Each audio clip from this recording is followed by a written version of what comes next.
Race to 6, 30 minutes, and we are underway. Tony Holgate joins me on commentary for this one, and this is a tough one to call.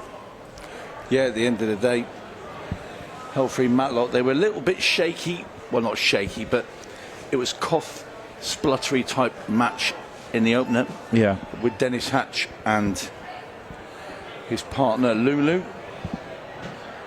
Connor and Cousins. That was no foregone conclusion. That was a bit error-ridden at the start of it, but then they got their act together, and Tom started to really play as well. And to be fair to Tarah, she played really well. I have to say that.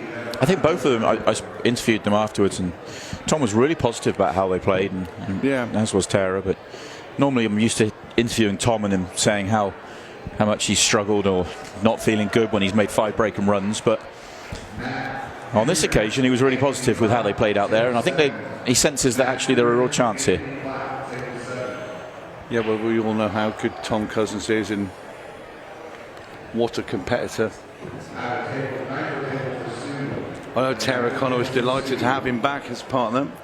Yeah, last time out played with Craig Waddingham, who did play in this event. Nothing against Craig, by the way. She did say. Played with. I think it's because when she got to the final, it was with Tom, and she probably thought, well, Tom Cousins might earn her a few quid. Yeah, Craig did play in this event with Amy Beecham, but they lost out in the qualifying stages. But this is a tight match to call. But the two Americans, Helfery and Matlock, the telepathic connection that they have, can it see them through once again?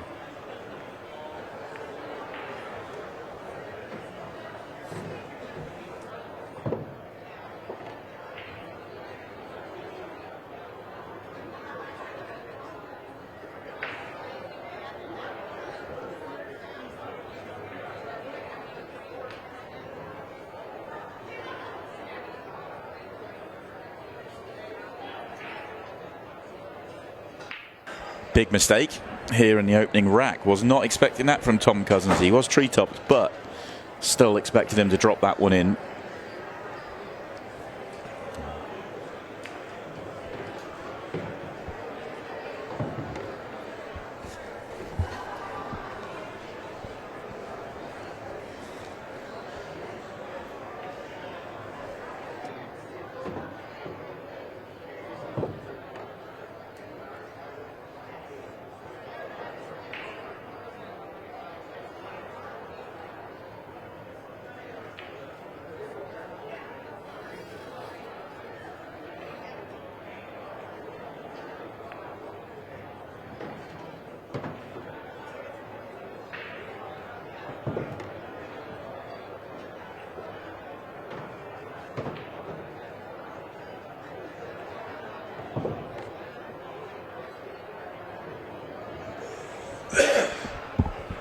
It's interesting to see the communication between the two, or the way they're trying to work it out. They're kind of not too much in the way of chatter, just kind of reacting to where each other's leaving it, and this may not be any good.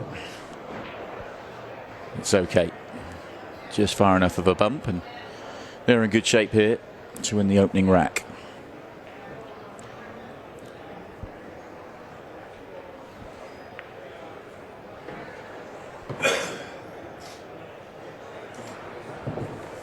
So this 8 ball for Dave Matlock. Oh my! Oh, that one wiped his feet. Yeah, using it all. Just testing out the pocket, Dave. Use it all out there.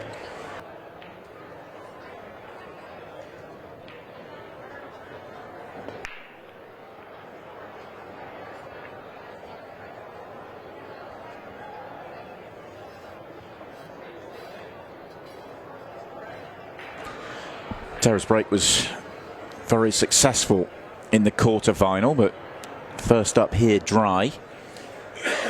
I think that's part of the reason why, because it was successful, in the quarterfinals. They probably decided to have Tarah take the first break.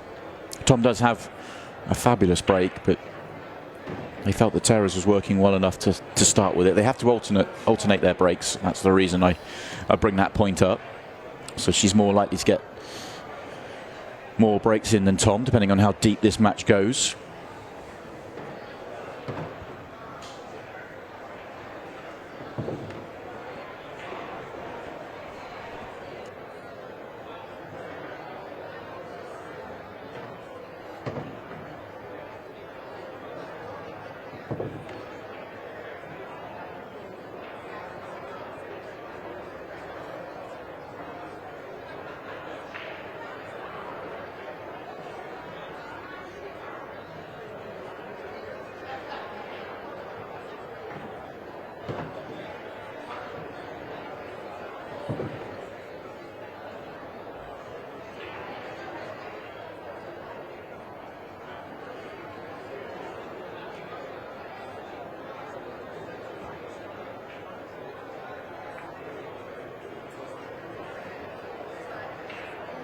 First mistake on the Helfery Matlock side of the table then.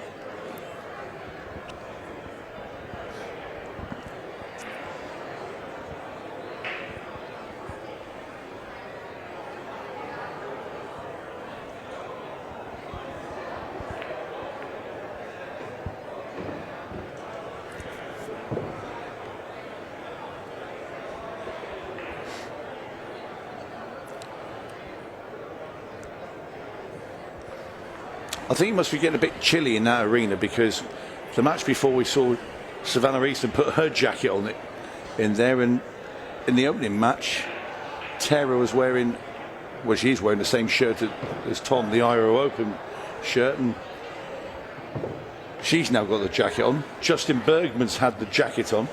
I think it must be the air conditioning.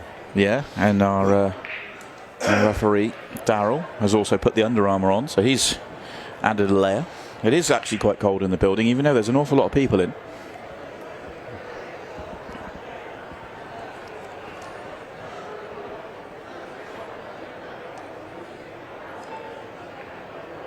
Mind you, I have to say about the weather in Iowa, how it flips and changes.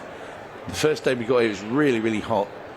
I don't think it changed by about 16 degrees the next day. Yeah. Then we've had that electric storm.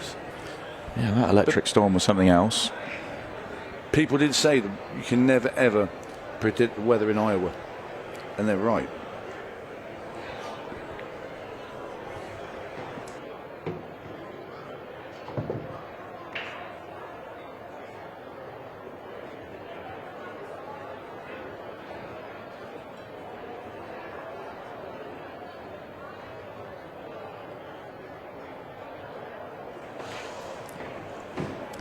Oh, this is a good shot from Tom.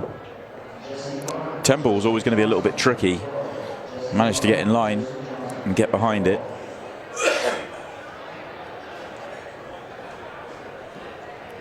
I think Tom's asking for Tarah to take it now. She was looking at coming up the table, but I think that the natural line is good to take the 10 now. But they've changed their mind. Wow. Yeah, that's made things a little trickier. That's okay. Tom's happy, I think. It's a little bit of a thin clip. I'm not entirely sure why they didn't take the 10 there. Maybe they felt they were close to scratching. It looked like the natural was going to work. I don't think Tarah liked that shot. Yeah. Tom wanted her to play it. She refused it and said, well, no, she didn't refuse. She said, I'd rather play the other one. And I think that's a big key in Scotch doubles, is you've got to play. You've got to be confident in the shots that you play. So even if you see it differently, you can't kind of talk someone into something if they don't feel it. Well, we're in trouble if she refuses to play this 8. Yeah, well, that is true. And she's done well there. Yeah. Well, it was the right decision for the team. Absolutely. Cue ball. Big scratch. Left the cluster in the middle of the table though, so a little bit of work here. With cue ball in hand anywhere in the kitchen here for TC and Tarah.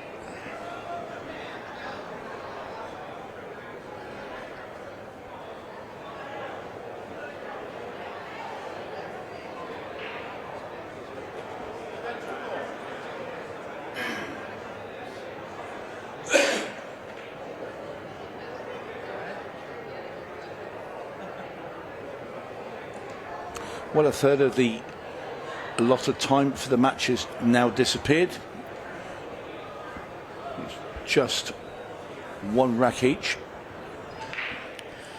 Taking his time to be very precise on the first shot. As always with Tommy, he does try and get things opened up early. He would like that to have come out a little bit better, but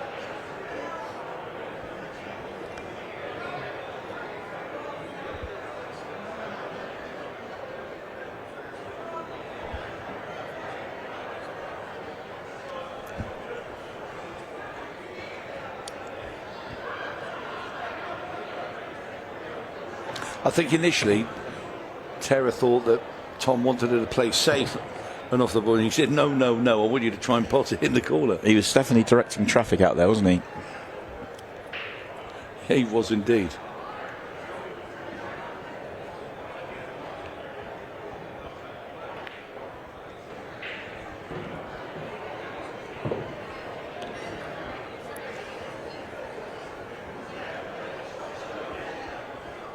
The ball in the cluster does go.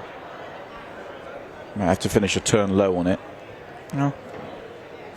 Straight must work. Does the 9 go up to the top left? Yes, it does. That's a super shot there from Cousins.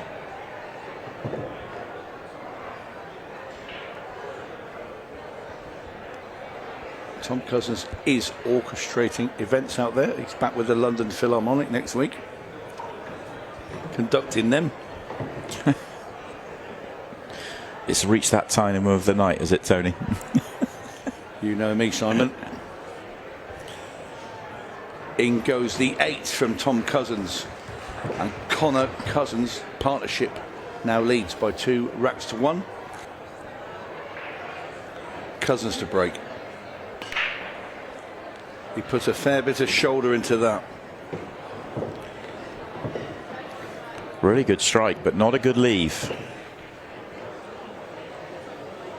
Might have to be the 9 in the side here. That's not easy. Blind pocket. The good news is if you make the 9 in the side and you land on the next ball, strikes are very good.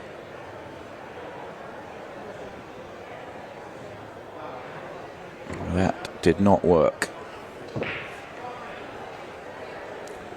As Dave Matlock now comes to the table with ball in hand.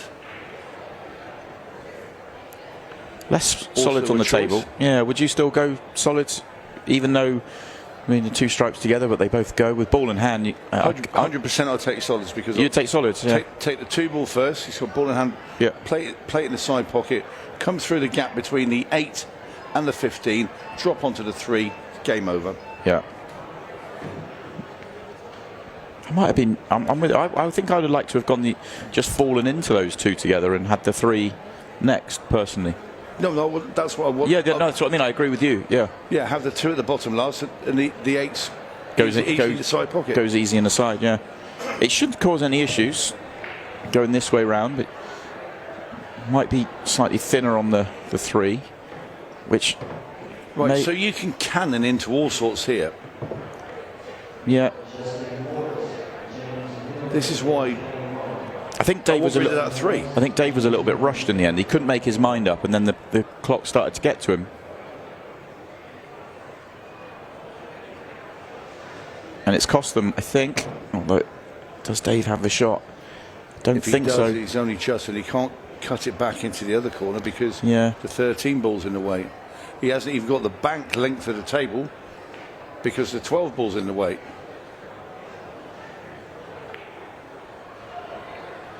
It'd be interesting to know why Dave went that way, whether it was just a case of being rushed, because I think if he had time to have another look at it, I think he might well have gone the same way as you suggested. Well, he's ball in hand, so you can choose your angle, play the 2 into the side pocket.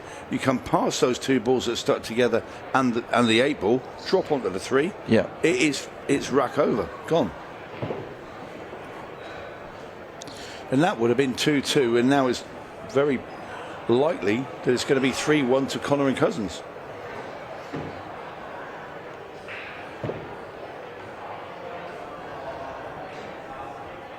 I mean, you look at this, where do they miss?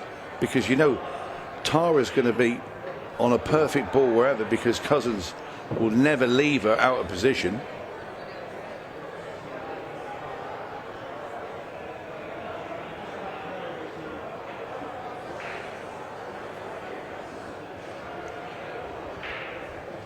And she's a decent potter, so it's a no miss. Yeah, Tarah's a very good player. This is a very solid partnership. Absolutely. That's why they made the final. Yeah. First time out. A couple of 6-ball shootouts in there. Lost in the final in the 6-ball and had a 6-ball in the semi. Hello. Oh, well. Commentators cursed Tony. He said that Tom would never leave her out of position. No, he deliberately wanted to put her down there. So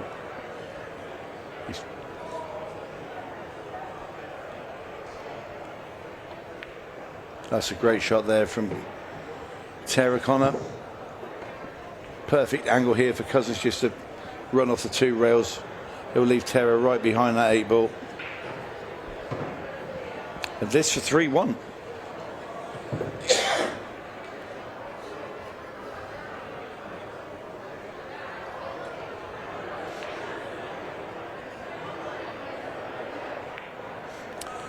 Yep, nice and solid.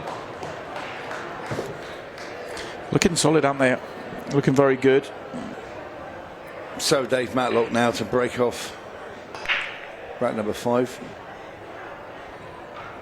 Makes 2 balls.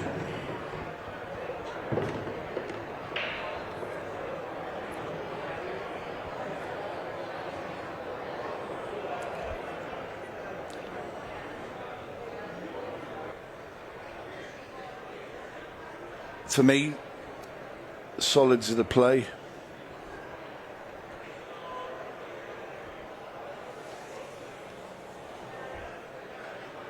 I think Jordan fancied stripes, and I think Dave's come over and said, no, play the 2-ball into the side. Oh, missed though. Tricky ball. Very similar to one we had previous. Blind pocket.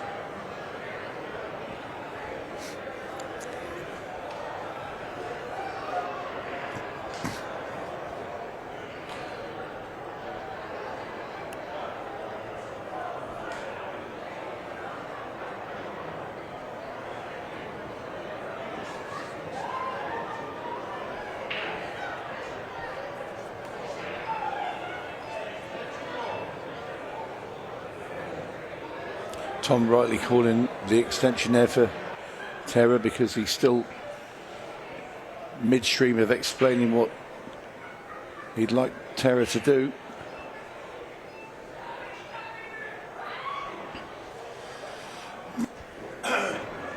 Two at the top of the table feel key. Ideally want to get to the left-hand side. And Tom is now deciding to see what the combination's like, but the combination is a shot that could go wrong. I suspect he wanted the angle to get towards the left-hand side. I think they've got a little bit of insurance where the 14 is, and if he puts Tarah on the combo up here, if it's going to be missed, it's going to be missed slowly, and again that will then block off the 12 at the top of the table. Only thing for me is that the 6 is going to go and it's going to hit the top rail and come back down. It could get blocked off. No, not too bad at all. It stays up there, but it can go back up for it. Yep, Tom plays it now.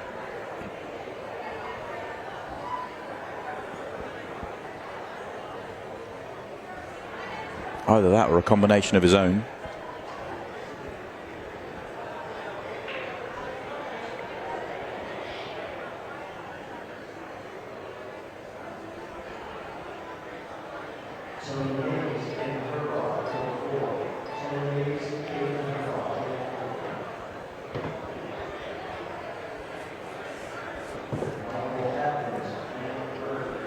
Would you now sort of play the 1 ball, draw the cue ball back, leave this sort of angle on the 6 to come down for the 7? Depends on the 8 for me. Where's the 8 going? I think the 8 goes in the left-hand side. Then no issues. That's a nice shot there from Tarah. A little bit overrun, but it won't. It's come far enough to make the angle big enough for Tom to come off the top rail, or maybe off the top rail into the side rail and come down for the 7.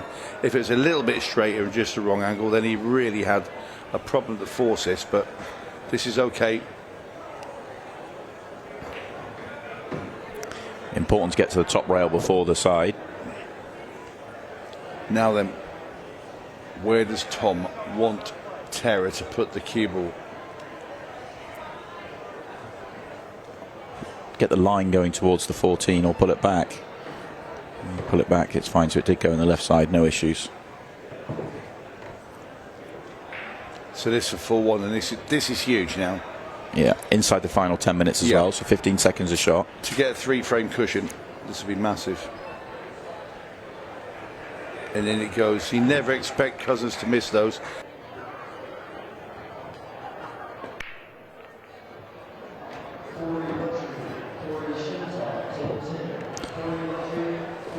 Yeah, but making a ball here just hurts Jordan and Dave even more, because this is just going to kill some more time. But worse than that, this is a great opportunity to get on the hill.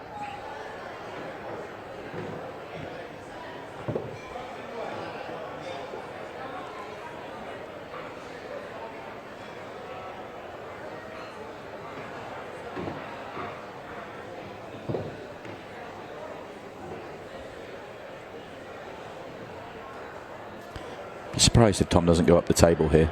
That keeps the run out cleaner. Yeah, he had a little gaze at that 14 and thought he'd probably knock the stripes into a worse position, but he's come back too far as well. A little bit rushed, I felt. We're at 15 seconds a shot. Wasn't Tom's normal poise on that one. He didn't play the 14 because he didn't want to be running the cue ball round, and he's left that shot for Tarah. Well, that's come out well. Excellent shot.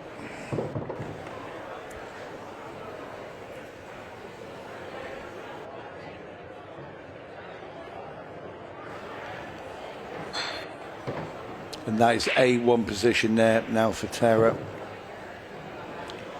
You're saying just drop it in, leave the cue ball anywhere near the jaw. Well, a little bit too much. It was. No problems though. Just punches it in just to widen the angle. Didn't want to bump the 2 and leave an awkward 8 ball. So Tarah Connor, this to put Connor and Cousins on the hill, one away from the final. And in it goes, no mistakes. And these two have been pretty much, they've been superb this evening. Combination of Johnny playing well and Tom having a slightly off match, partly because of the pressure put on by Johnny. Well, just under 7 minutes to play and a minimum of 4 racks required here. So quick run outs, the order of the day. And there's work in this one.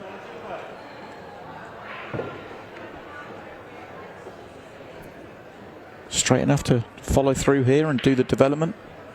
I don't think it is. No. I think you could have got there. A little bit of running.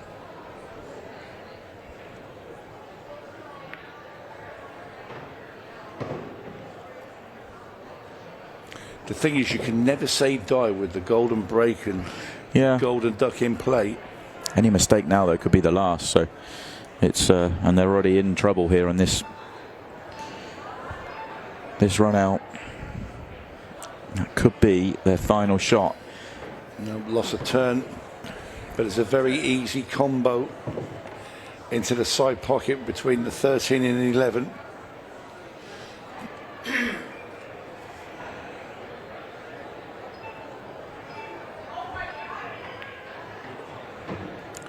But Cousins not interested in that. He's going to pot that, and then he's going to tell Tarah to play the 11 now. Just drop this in. No, I think he's going to play the breakout. That's what he's saying. No, he's I think he did, and I think she's not hit it hard enough. Yeah. What this is doing is eating up the clock. Yeah, we're down to 5 minutes. So we're now in a position where, to be fair, if Helfery Matlock can get back in this, it will require golden breaks.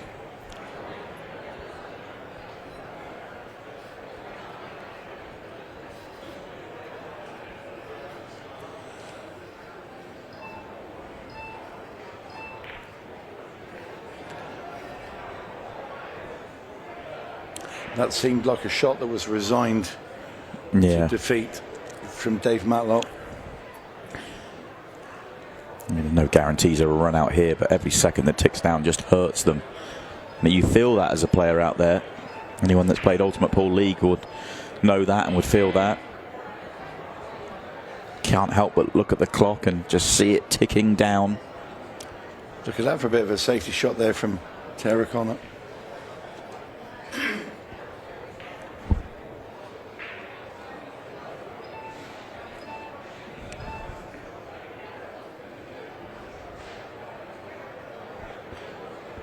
Good shot from Jordan.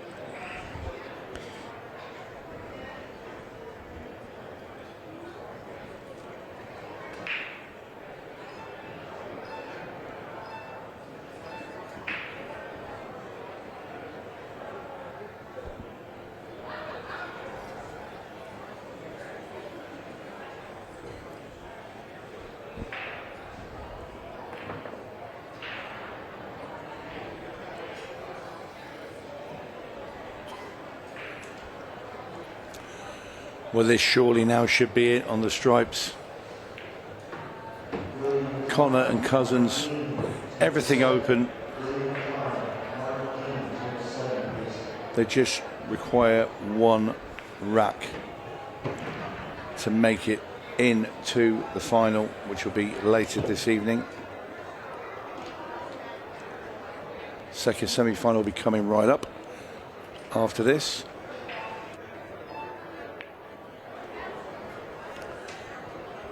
Tarah Connor, well, she probably saved her worst shot until very late in the match. She played very well throughout the evening.